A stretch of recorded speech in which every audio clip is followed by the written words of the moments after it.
é o Criatividade S.A.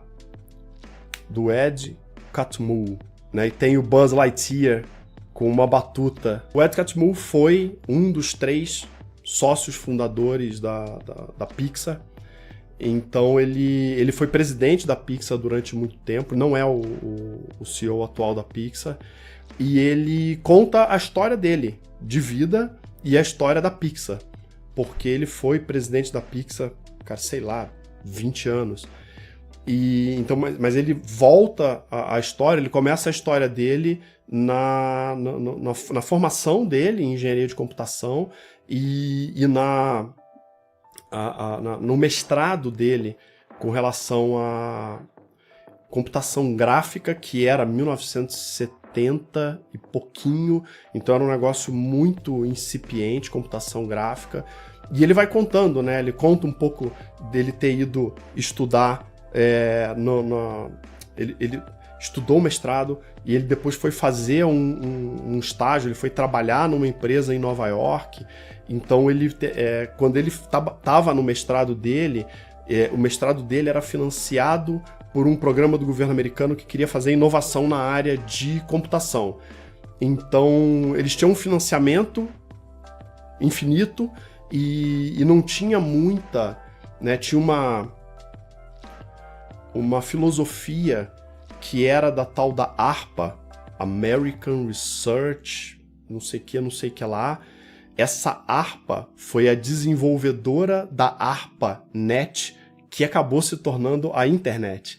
Então esse órgão americano ARPA era o que financiava o mestrado dele, junto de todo mundo que estudava com ele, mas os caras tinham uma filosofia que era não controlar excessivamente a pesquisa. Cara, deixa a galera pesquisar, não precisa ficar inventando muito relatório, ficar com muita coisa. Cara, pesquisa. Então, essa liberdade de pesquisa que ele teve no mestrado dele, ele tentou aplicar nessa empresa em Nova York. Ele saiu dessa empresa, ele foi para Lucasfilm, ele foi trabalhar com Star Wars, então ele trabalhou na produção do episódio 5 de Star Wars, e depois ele saiu da Lucasfilm. O que aconteceu foi o George Lucas se divorciou e o divórcio dele consumiu uma grana absurda dele. Ele precisou se livrar de alguns pedaços da Lucasfilm, então ele vendeu a divisão, queria vender a divisão de computação gráfica. E aí o Catmull e o John Lasseter, que é considerado, vamos lá, o storyteller máximo, principal da Pixar, eles que trabalhavam na Lucasfilm, eles falaram, cara, vamos comprar de você. Então eles conseguiram, né, uma grana, eles tinham uma grana, mas eles precisavam de mais grana. Aí nessa entra o Steve Jobs. Então eles moravam na Califórnia, através de conhecidos em comum, eles conheceram o Steve Jobs, e o Steve Jobs primeiro fez uma oferta de que o Jobs ia querer comprar tudo, e os outros 2, eles iam ser, tipo, funcionário dele. Eles falaram, não, nós queremos ser sócio, nós não queremos ser funcionário, a gente quer ser dono desse negócio. Aí passou uns meses, e aí o Steve Jobs voltou e falou, não, beleza, eu quero entrar de sócio com vocês, somos nós 3, em pé de igualdade nas decisões, né, beleza. E a história da Pixar, eu vi a Orlando comentando ali, vou falar sobre os eventos recentes da Pixar, dessa semana, inclusive. É muito bacana esse livro, porque ele conta como que eles construíram um ambiente onde as pessoas sentem a liberdade de poder comentar e poder dar as contribuições nos filmes. Porque você fazer um filme como, por exemplo, Toy Story, ou outros, O Vida de Inseto, são filmes que são muito complexos no nível da história, no nível das animações, da qualidade gráfica das animações, dos efeitos especiais, mas também no nível mais baixo da tecnologia. Então você tem, muitas vezes, para criar uma cena, eles precisam desenvolver uma tecnologia com a qual o animador vai usar para fazer a animação naquele momento.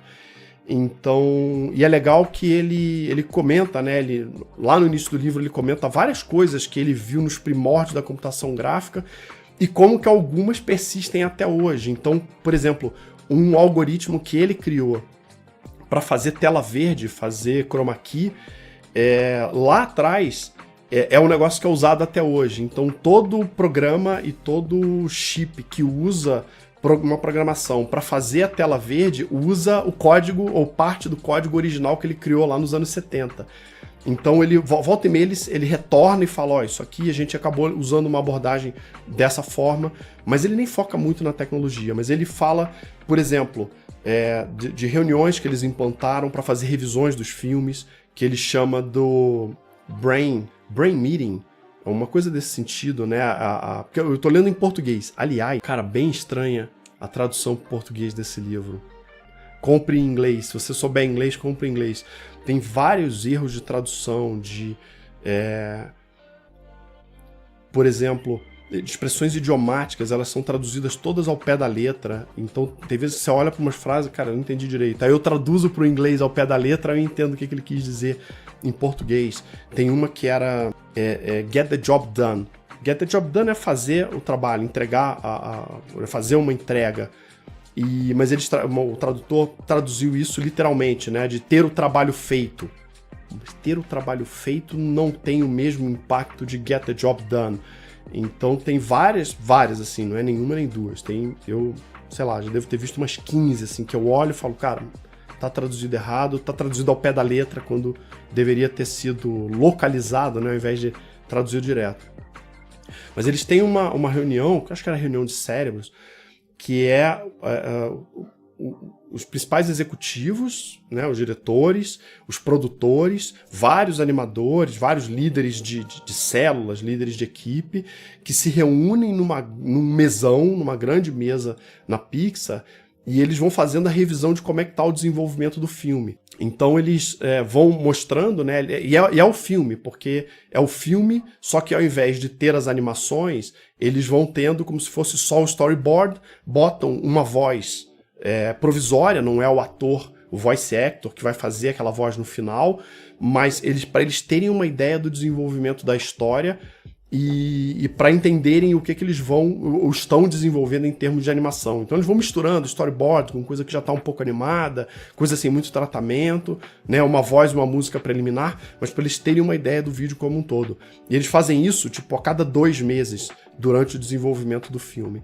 E esse é um momento para as pessoas criticarem as coisas, de falar, cara, não gostei disso aqui. Não... Então eles assistem o filme todo e depois cada um vai trazendo, ou vários vão trazendo as suas opiniões. E o problema é quando essa reunião, as pessoas não são honestas, não são verdadeiras e não dão a sua contribuição, o filme não fica tão bom quanto poderia ser.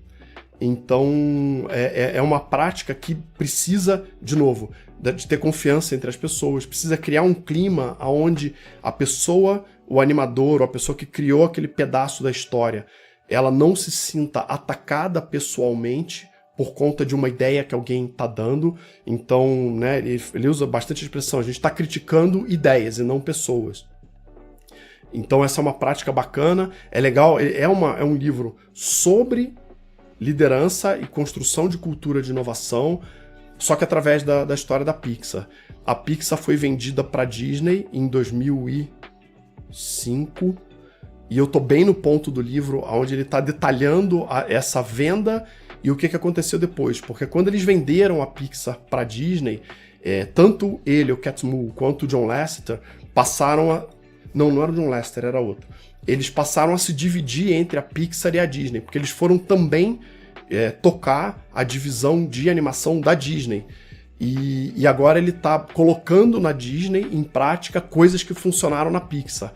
Mas ele, né, equipes completamente separadas, eles tinham a premissa de a Pixar não fazer nenhum trabalho para a Disney nem vice-versa, eram 2 empresas separadas, embora fizessem parte da Disney mãe, mas eram 2 equipes separadas, onde ele está tentando replicar na Disney algumas práticas que funcionaram na Pixar. A Pixar, essa semana, fez uma demissão em massa, foram 75 pessoas que foram desligadas.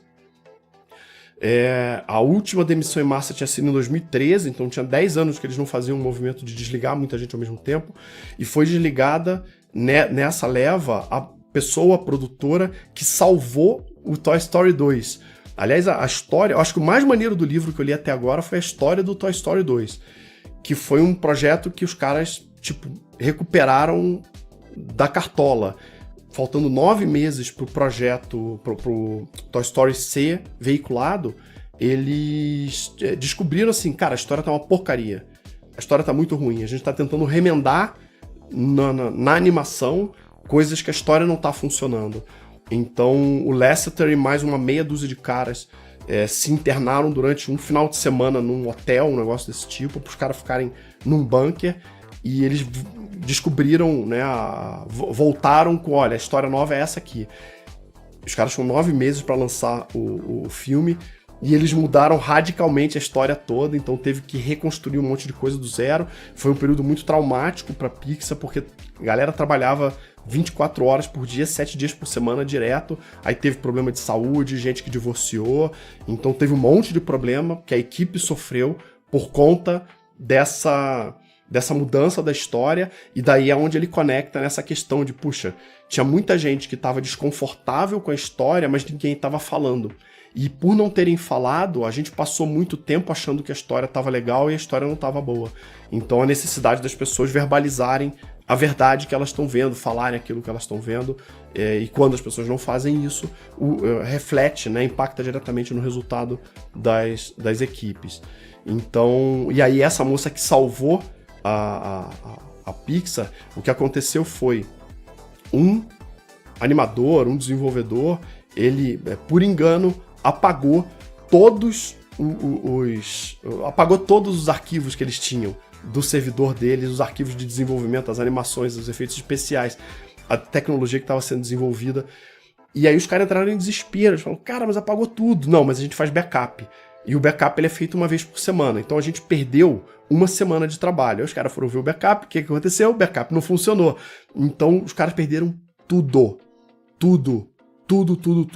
Os caras estavam tinham 2 anos desenvolvendo, sei lá, 1 ano, 2 anos desenvolvendo, os caras perderam tudo. E aí os caras ficaram, cara, que desespero. Tipo, quebra a empresa. Um negócio desse quebra a empresa. E aí eles lembraram de um negócio. Essa produtora, durante o desenvolvimento do filme, ela teve filho e ela trabalhava de casa. Então ela tinha configurado, junto com o pessoal de tecnologia, um backup diário.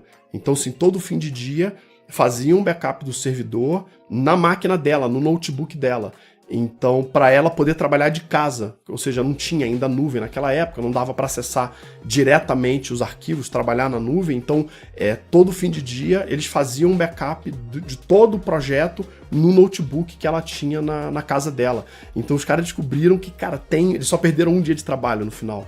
Então, foram lá, pegaram o notebook dela, conseguiram restaurar os arquivos. Essa moça mulher, senhora, deve ser uma senhora agora, também foi desligada nessa leva dessa semana.